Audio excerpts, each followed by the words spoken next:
In this video, we will talk about how to make amazing pop-up text animations in CapCut.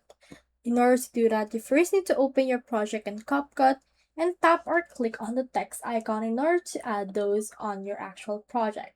So you can just choose a default text or any template that you want. I have added right here my text. Let me move that a bit. Here's my text right here. Now, once you have done this, you just need to type the message that you want.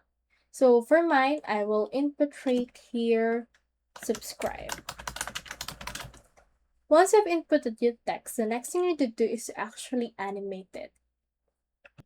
Head over and click on animation, and you can choose right here from pre-existing animations available.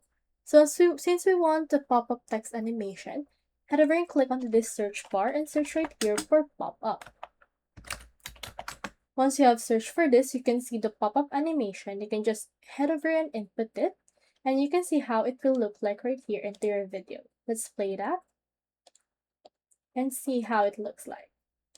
You can edit how long the actual font size will be as well as the actual effect duration.